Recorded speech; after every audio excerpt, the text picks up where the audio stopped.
तेजस्विनावधीतमस्तु मा विद्विषावहै। ॐ शान्ति शान्ति शान्तिः।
So far we have seen how to back annotate our design files by using primarily two commands, that is ngd and this is the output option, and these are all the this is the output file, and input file being this, and which was obtained by Xilink's place and route, and then final back annotated file which is sequential circuits underscore bano.v, which we gave and was derived from the input file nga, which is the output of this first phase, and you need ngd to Verilog conversion to do affect this back annotation file, and standard delay format file was also created, and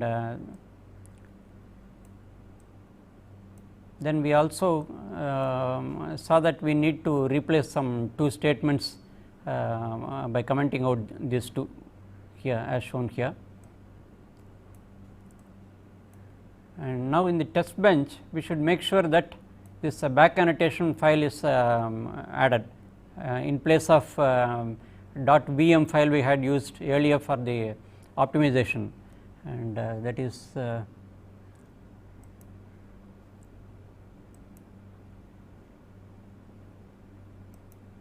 think this is the one. So, if I will just increase the font size for this. So, you can see this. So, include sequential circuits underscore bano. I have already done this, and with this we will be running. So, now next step, let us see, we will just follow this is to compile. Before we compile, we will have to open the model sim.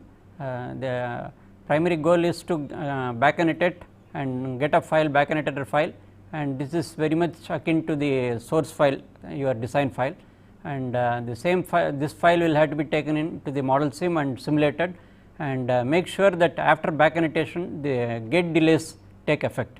That is the primary purpose of doing this, and in order to do this one, let us open, I mean if model sim is, I think it is already open here, and so we have to key in the command here, and that has also been done earlier. I will just show the command that we have to give is vlog is another the command version. This is the prompt, it is like a Unix prompt, and inside the model sim window, and vlog is the one which recognizes as a compiler, and what we had to compile is the library file, because after back annotation you will get all the primitive cells coming into this file. So, basically the MUX, LUTs which I had told earlier, these primitive cells will get reflected into this file, and if you open out back annotation you will precisely see this, and you have to compile that file. That is this file is actually inside a test bench.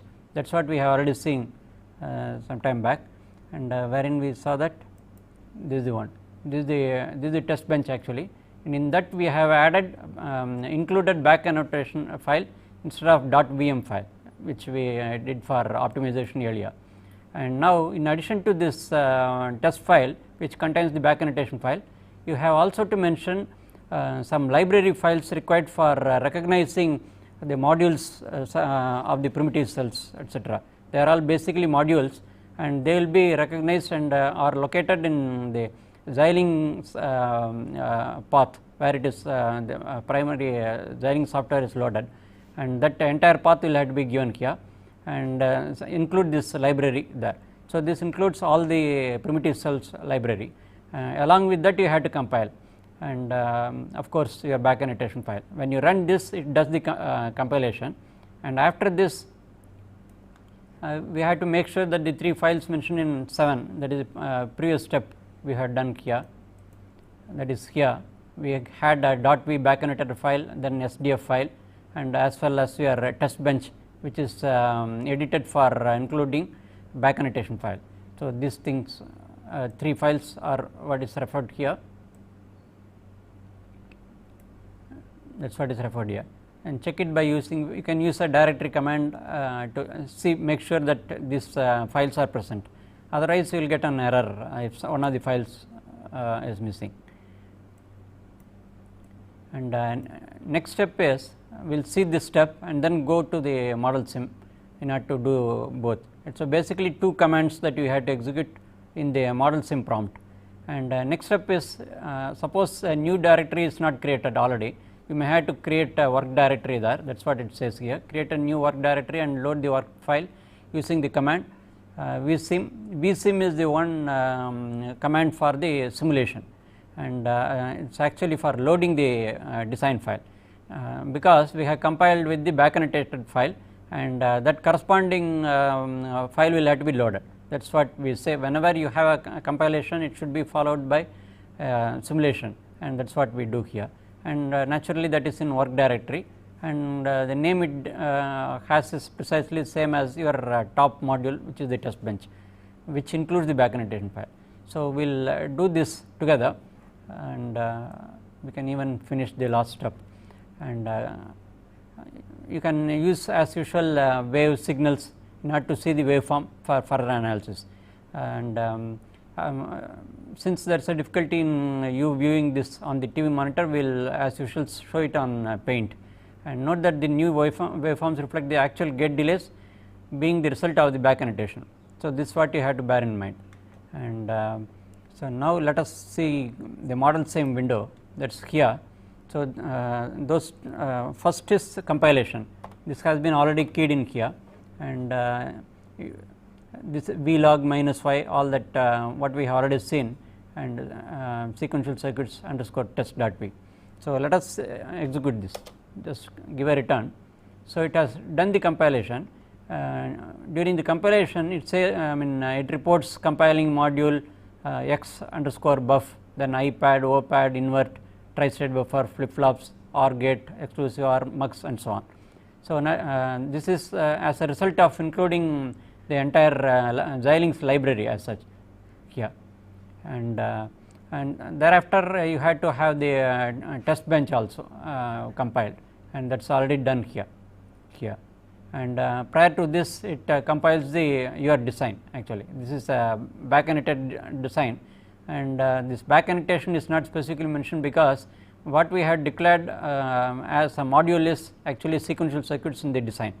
So, we did not change the module name. So, what it reports is only the module name, as you see here. So, after it has successfully done the compiling work now. So, what the next step is to load this file.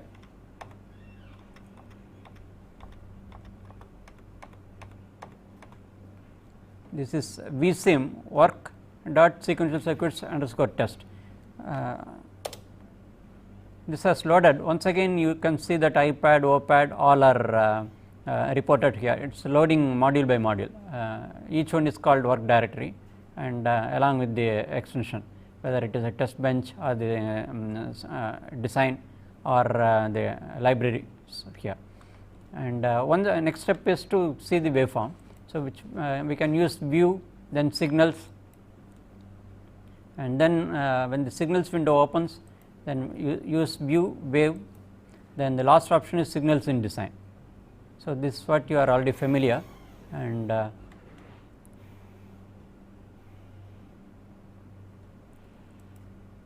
it's already open here. So, now what we need to do is run this. So, it has run, and once again this is crowded here, you can't make out anything here. So, what we will do is I will directly open some of the examples. I will consider a couple of examples in order to explain the result of back annotation. So, as I mentioned earlier, the gate delays must manifest here in the waveform, and let us first open what is called as sequential counter, which we used for the after optimization. We saw a small delay, and this is what it is. I will before zooming in, I will just explain what it is. The whole scene is available in just a single page. So, you can see here a counter which being reset 0 corresponding to a reset pin here, and you note that reset happens right here, whereas only after a delay this 0 has been reset. So, earlier it was not the case. So, probably in the optimization, even in that phase, I think we did not get any delay as such. There was a delay in somewhere else. So, maybe after the when the counter started. Now, if you see here, this is the positive edge pulse here of the clock, and the actual counter advances not at that one, but only after a delay. For example, this may be around 2 nanoseconds or so. So, and every count is always delayed by the same amount. So, once again you can see here, and it is counting from 0, 1, 2, 3 and so on right up to 9. So, we will see one more view of this towards the end of this count. So, the counter is it counts from 0 through 255 in steps of 1, and then revolves back, and it keeps on going like that in a cyclic fashion.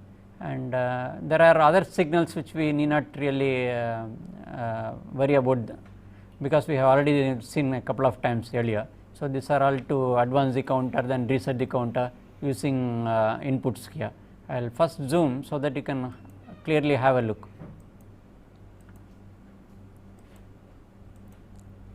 So, you can see reset clock ABC as input here, and finally a reset count. Here you can see that after back annotation, I could not find reset count as well as advance count. Advance count is totally missing. As I mentioned, it was used in other circuits. So, naturally that got dropped, because similar such signal was there under some other name. So, at the time of optimization after synthesis itself, it was missing advance count, and here also it is not to be found after back annotation. And here reset count also got changed little. So, it has renamed as some 199. So, it takes a more detailed manifestation here in as far as the signals are concerned. I mean, in the sense, if it is multi-bit where it reported as one group earlier, in this back annotation it will separate out all the signals and report separately, and it will be very tedious for you to keep track of the count, etc. So, we may not be in a position to see the actual count value in some cases. Perhaps we are lucky to see here in this case, it is a back annotated file only, as the name implies here, and opening this one, the count goes in this fashion 0, 1, 2, 3 and so on, and you can see ABC becoming 1. That is the condition we set for the counting to start, and that is precisely where it has happened. and now you can have a look at the difference. See here the positive edge of the clock occurs here, whereas the actual count takes place only here. So, this is clearly due to the gate delays associated with the circuitry for that particular path, and so is the case. You can see equal amounts it is shifted from every clock here, and clock frequency is I think same 20 megahertz and I mean 50 megahertz, 20 nanosecond I think. So, we will open another this is going right up to 10. So, we will continue towards the end we will see. So, that one is here, and you can see 250, 251, and ABC inputs are continuing to be 1, and the reset count is active only here at the time when it is 255. You remember that reset count is to be basically an assigned statement earlier, and that will have to get reflected the moment 255 is encountered in the counter register. But surprising thing here is it is happening in advance. I cannot offer an explanation, maybe there is a bug in the software. So, probably we may have to write to the model sim and find out why it is so, and that is not a serious thing, it is happening in advance here, both the edges you can see here, and but anyway the counting I mean after when this pulse is encountered it has to clear, and that is what is happening here. You can even see here some changes here before going to 0, it goes through some different values, but finally it settles down. So, if I zoom you may be in a position to see a little better.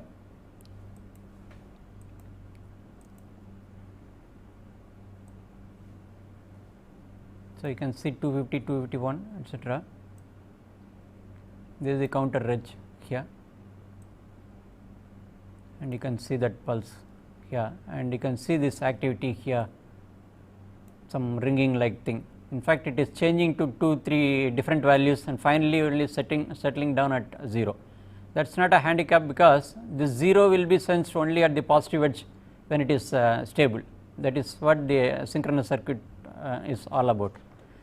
And so, we will in addition to this we will see one more example, that is we have seen a monoshot vibrator, and here it is too crowded, we may have to go into the searching for all the signals, and anyway you will not be in a position to see, that is why we are seeing that paint zoomed version.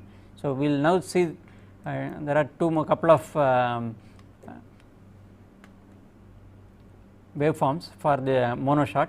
This is here in a monoshot we have once again a reset, then clock, then reset for the counter.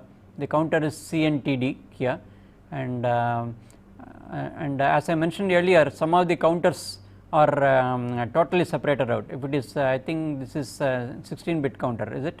If it is so, you will get all the 16 signals listed, you may have to manually group them, that will be very tedious. That is the reason why I could not show you a counter here, and so that is not a handicap, because what we are really interested is the final output itself. This delay out is the final output. You have a trigger P, trigger C, based upon 0-1 condition we set another signal called run delay, which is which simulates the start pulse of the monoshot. So, it is high here and goes low here. So, when it becomes high somewhere here, probably just before, I should have captured one more on the left, but that is not a major issue. So, what we are concerned is the only delay out, which is the required monoshot operation that we are looking for. So, the idea is we give a pulse for a start pulse for the monoshot, and the timer runs, and it starts running right at this point. If you see here, it is 75 nanosecond. This is precisely at 77 here, and you just remember it is 77 here, and it keeps on it is high here, and okay, I will zoom this.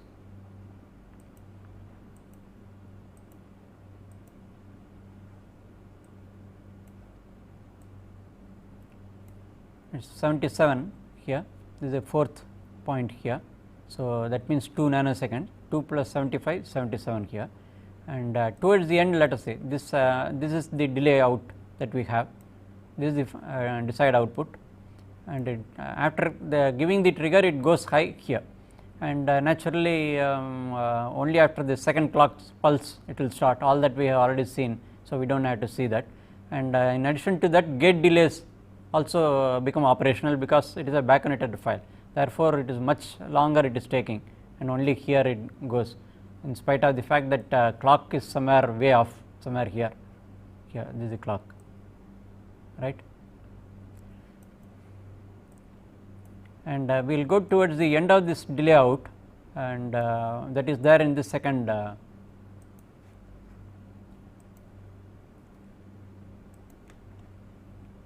towards the end.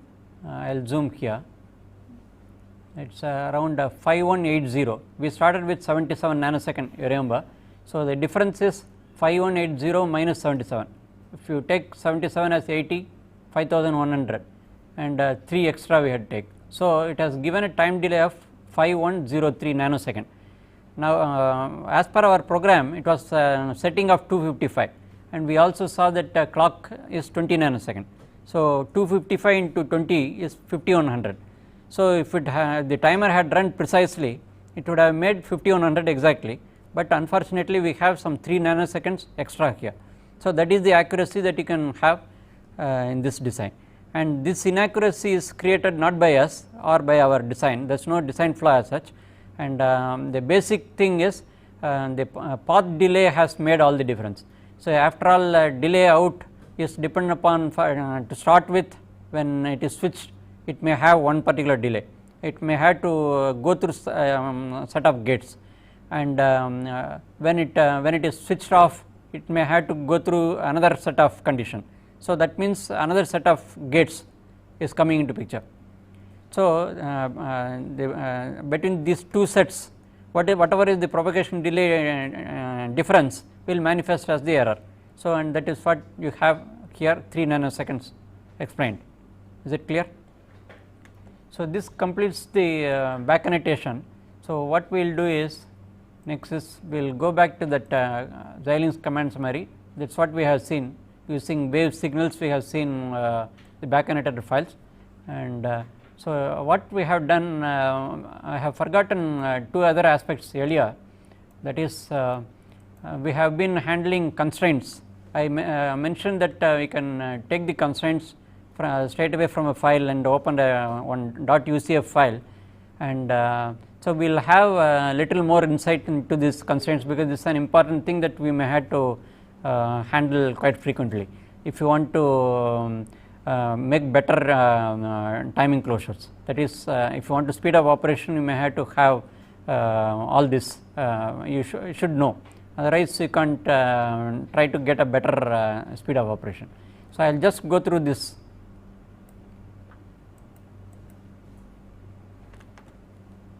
So, first is we will change the constraints for there are basically 2 constraints, one is clock, other is IO pins. Actually, we are dealing with FPGA design. So, we are going to have a peep into how the your design has been mapped into the FPGA, that we will be seeing, and before that we will see what a clock constraint is, how to give this. I will just read out this.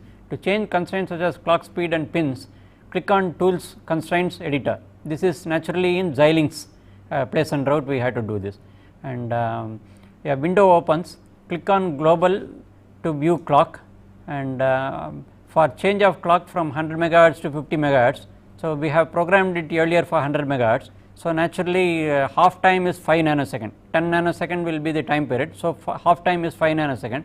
In clock, if you remember in UCF file, that is what we have given 5 nanosecond, because it is as a result of which we had 100 megahertz, and actually this has been taken through the simplify tool, synthesis tool, therein we specify 100 megahertz. So, automatically that has been taken into account, and we change this parameter here to 50 megahertz, that means 5 will have to be changed to 10 or any other thing you can change and see whether it gets reflected. Then replace 5 in period column to 10 and enter. For change of pin, that is for change of clock, and in the same window you have one more option called ports. For change of pin, clock on ports, click on ports, and in location column corresponding to the desired signal in the design.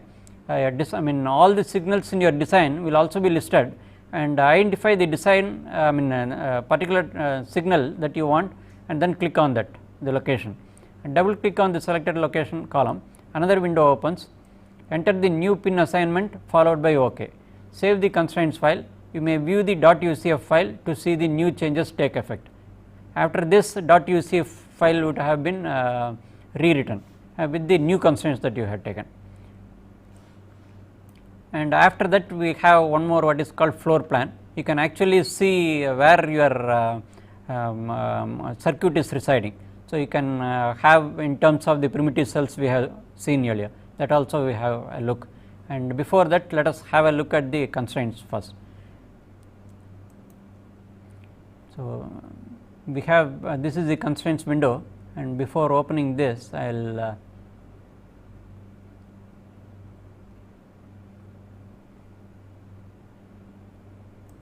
this is the Xilink's window already open, and you remember we had seen this earlier, and it is this version that we are version 3 revision 1. It came straight away from the synthesis, it is a simplify synthesis, and now what we need to do is we go for tools, and then in this you have what is called constraint editor.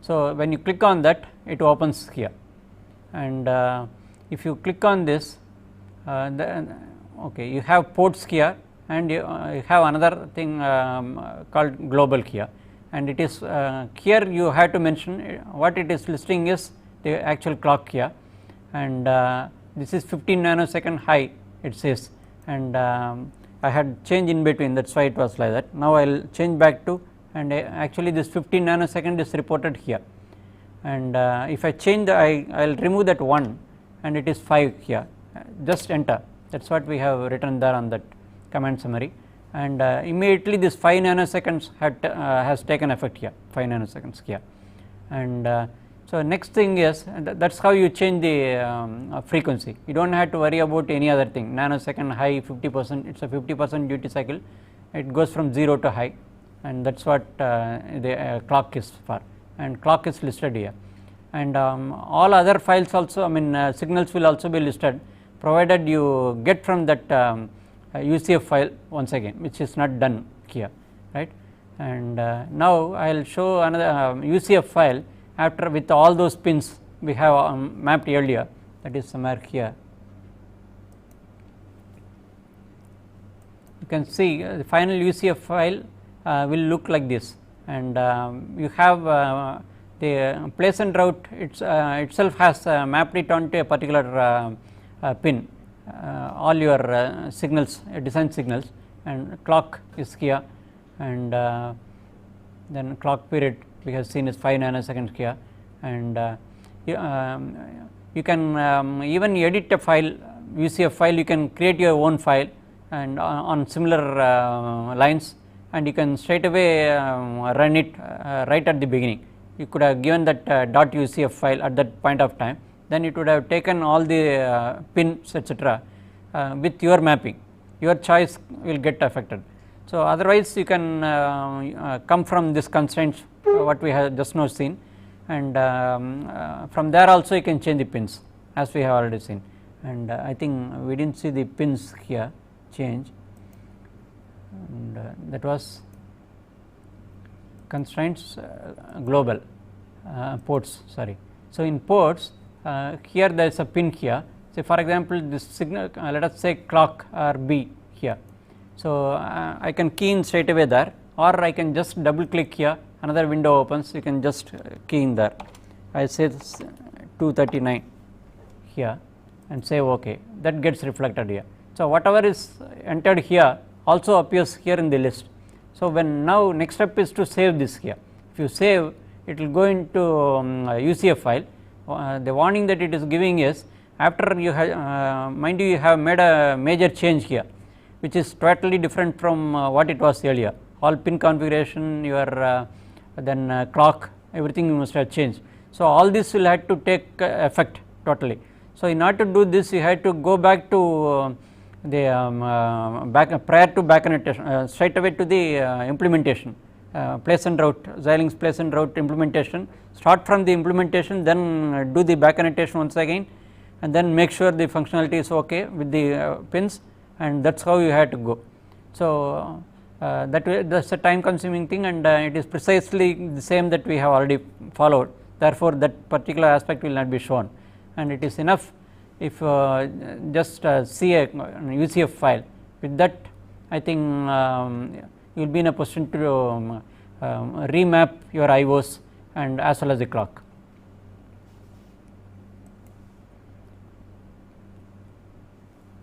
We will first see the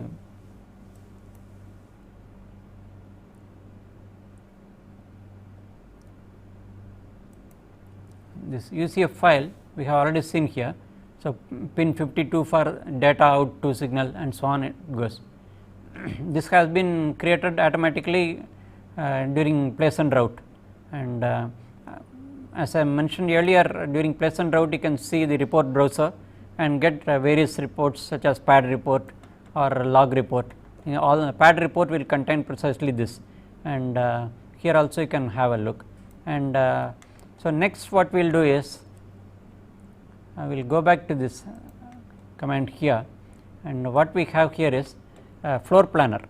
Click on tools, floor planner, to open the floor plan or layout of the design.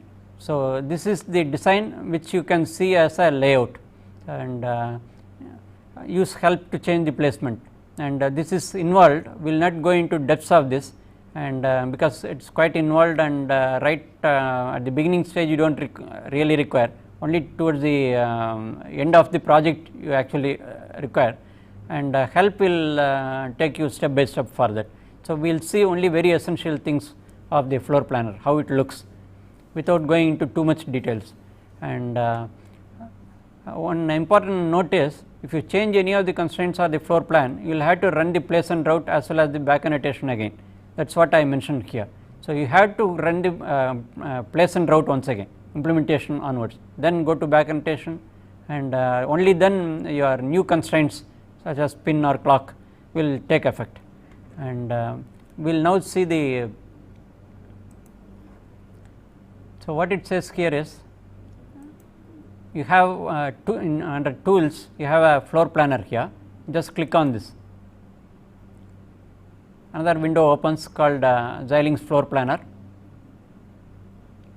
and here you can see different windows open, and once again you may find it difficult to read. And so, you have what is called placement.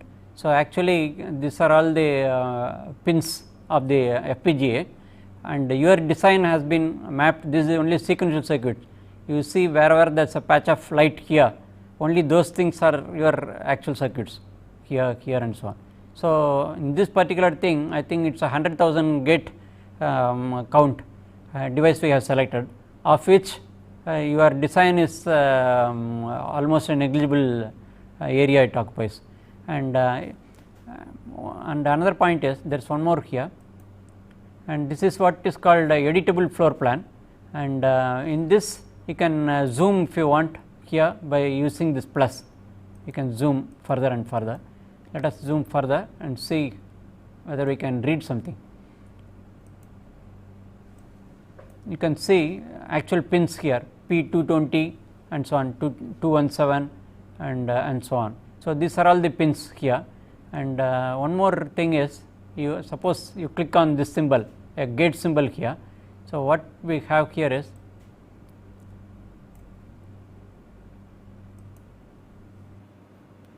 in the editable floor plan that we have seen that this is the layout of your chosen FPGA, say 100,000 gates equivalent, and you can see all the pins marked here on all these sides, and for example, pin 3 here, 4, 5 and so on. It is numbered like this, increasing order in anti-clockwise direction, and each of you can see, I wonder whether you can see some faint lines here. They are all basically squares, and in each square there will be a group of primitive cells, for example MUX,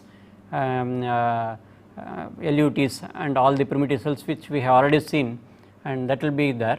And now what we have here on the left is all your design signals are shown here, and you can, a group of signals you can just click here. For example, I clicked here, and once I click here, I can place that particular part of your design anywhere you want here. So, for example, I can place it here. So, you can see here that this particular thing is placed here, and let us, and like this you may have to go and pick different elements, and here we do not have much choice here. So, I have just shown one here, and if you click back on the same thing again, this highlights, in fact it flashes here.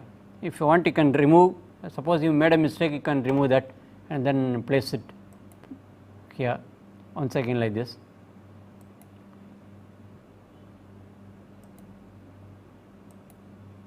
There appears to be some bug, I think you will have to experiment with it, and this is how you in fact it should come freely here, and we will have to investigate why it does not work properly.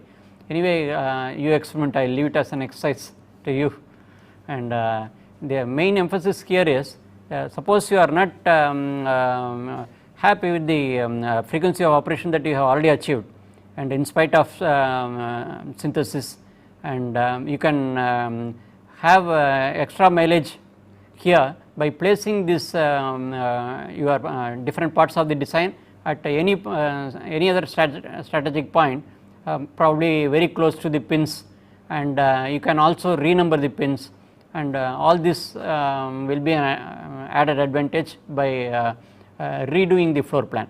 And once you do the floor plan, so next is to, you have to, using that pin constraints that we have already seen, we have to renumber the pins, because now with the change this might have been somewhere else here, and that would have come here, and but the pin connections are still the old connections. So, unless you renumber these pins, it will not have an effect over this.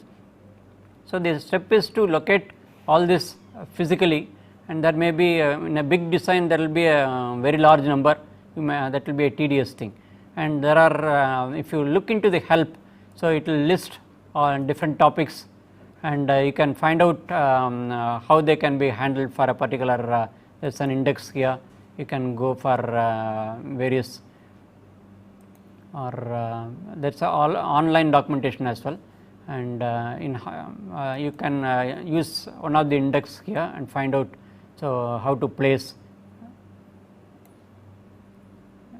placement something like that. Then you can say display, you can find out.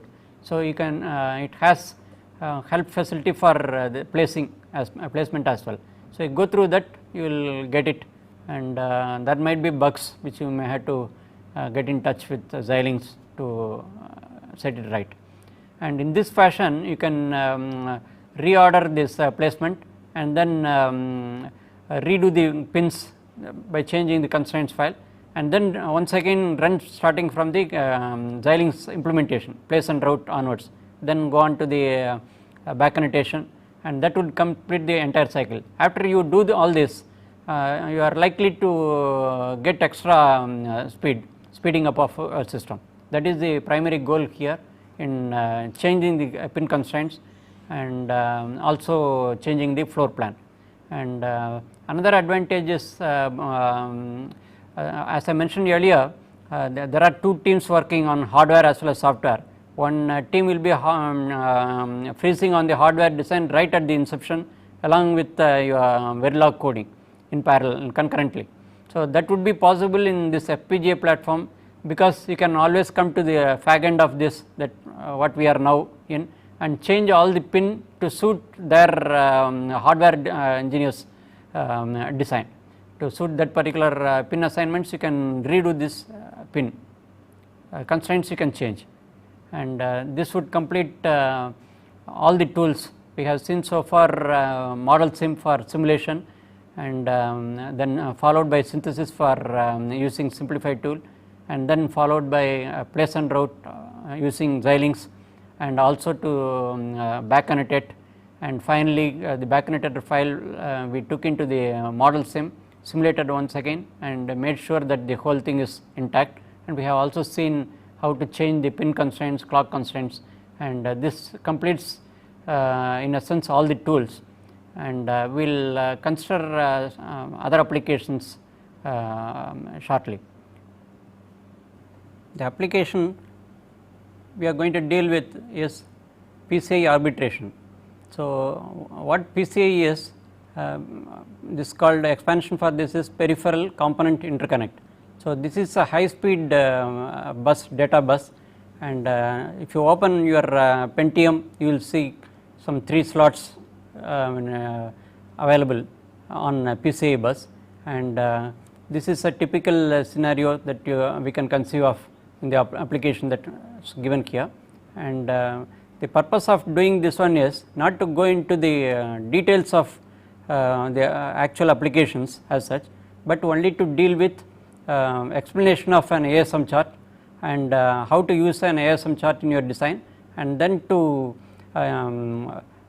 code in Verilog and to implement only the arbitration logic. It is basically an arbitrator controller, and let us consider an interesting example. So, this is for the video application.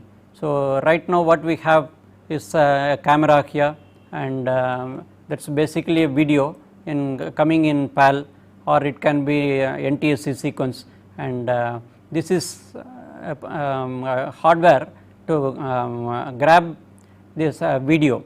It may even be a JPEG input, and another input can be a VCR or VCP, and there can also be another format such as XGA or SVGA format straight away entering as a video, and no matter what the video is, this video grabber collects this information.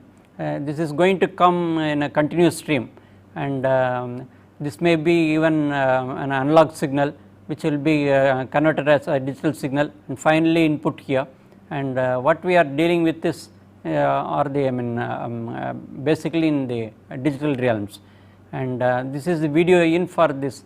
You can think these modules as a simple single card residing on the PCI bus in your Pentium. So, in fact there are other cards here, and this in fact this you are already familiar with the Pentium. So, this is the host what we are calling CPU, and it will have an associated main memory, and in order to connect this host there will be a bridge between this internal bus and the PCI bus, and that is what is called north bridge. Similarly, there will be south bridge etc., and connecting to CDs and other devices, and that is not shown on this, because primary intention is not to go into the design of all this, but only to show you how to design this arbitration logic, which may be residing either in the motherboard of the Pentium, or it can be in one of the PC cards. In fact, you can view each of these as a card, and this is the video grabber card which is available from third party, and so also a serial parallel to serial interface called FireWire, and this is governed by IEEE 1394 standards. There are 1394, then 1394A, then 1394B standards, and this is called FireWire, and the primary role is to convert parallel information into serial information and send it out here. And out comes the it can be a JPEG stream or a MPEG stream. Once again, in MPEG you have MPEG 1, MPEG 2, and MPEG 4 and MPEG 7. So, no matter what the application is, so the whatever logic you have in order to accomplish this, such as compression, so that will have to ultimately reside in one of the boards, and that such board is what we call video codec, and this video codec, codec stands for coder, that is encoder as well as a decoder.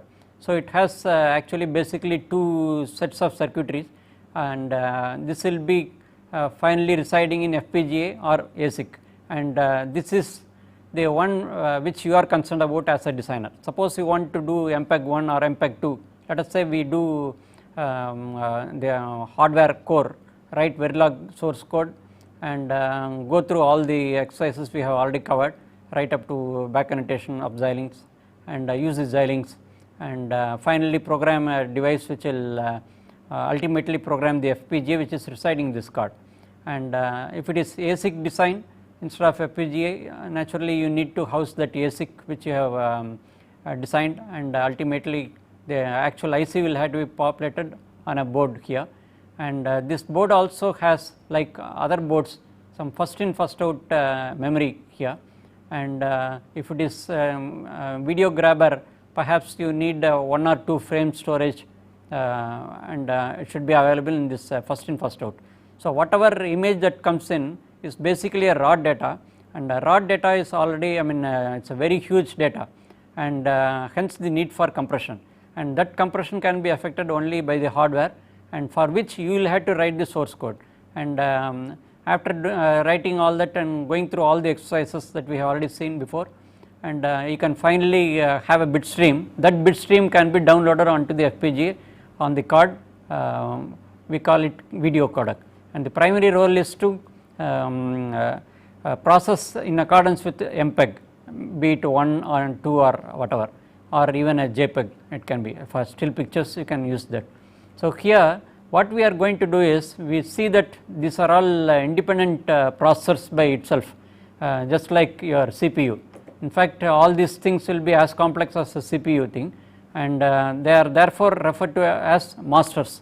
In fact, you have a PCI bus, it is something like your national highway, or simply called data highway. So on this highway, unfortunately, you can only have one transaction taking place at a time.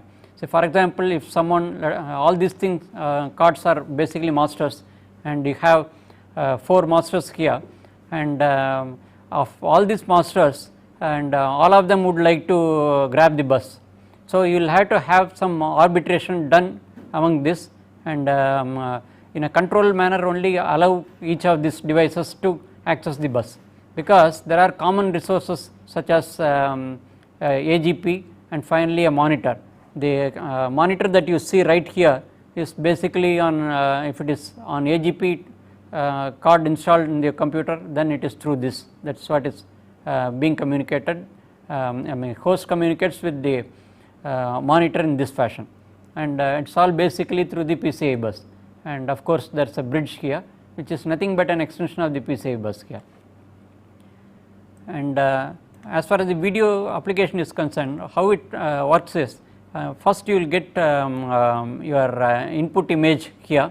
It will come frame after frame, and it will be stored in FIFO, and then when there will be a bus arbitration which you will need to design. That is what we are going to consider actually, and as per the bus arbitration, and it will decide when to allow this PCI bus access. For example, this wants to access this video codec. In order to download the one frame it has collected, which is already stored here.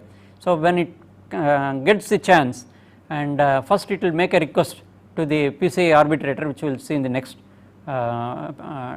diagram, and then it communicates, and via the PCI bus it sends the one frame information into this, and there is a corresponding FIFO here, and that will be received, and encoder starts working on this particular frame and brings about, applies transform such as DCT. DCT stands for discrete cosine transform, and then quantization, and then followed by VLSI, and finally there is also a motion estimation in MPEG. You can dispense with motion estimation if you want just process as iframes, in which case the circuitry will be much less. Okay, no matter what you have here, so we have basically the compression software here, and if it is encoder, it does the compression, and if it is decoder, that is the other half, it will do the decompression.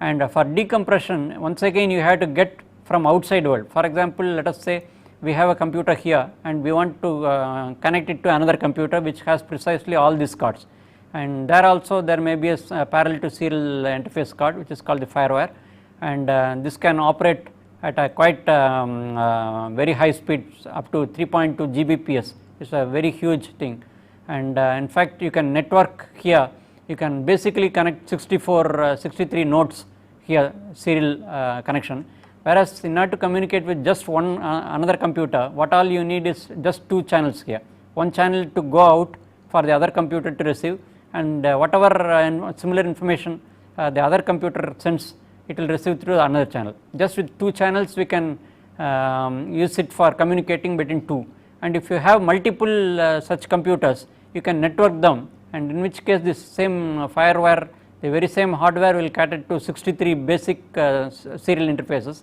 and if you want you can expand right up to 64 kilo bytes. I mean, it's not a bytes, 65,536 such nodes you can connect here.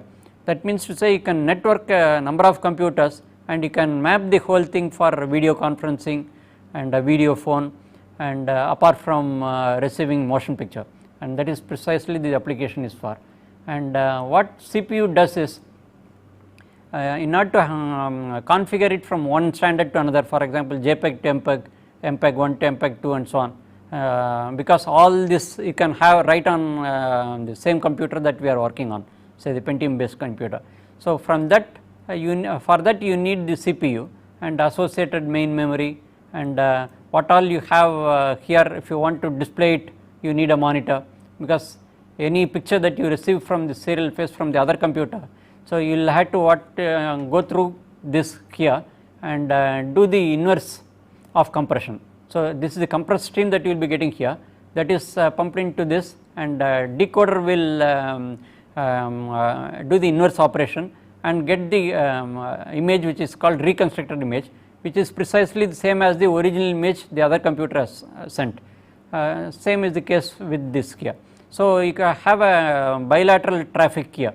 Suppose you can send one motion picture using this here and onto this, and the other computer can receive, and in, concurrently you can the other computer can send some other picture, and in parallel you can process, and what you have processed is a compressed stream that you get here. This can be decompressed by this hardware here, which is our which is in our realms for the design, and the decompressed image you can through the PCI bus you can download through, it's not downloading, straight away display it on the monitor through an advanced graphics port here, and I hope this clarifies the total application, and out of which what we are going to consider is only bus arbitration here.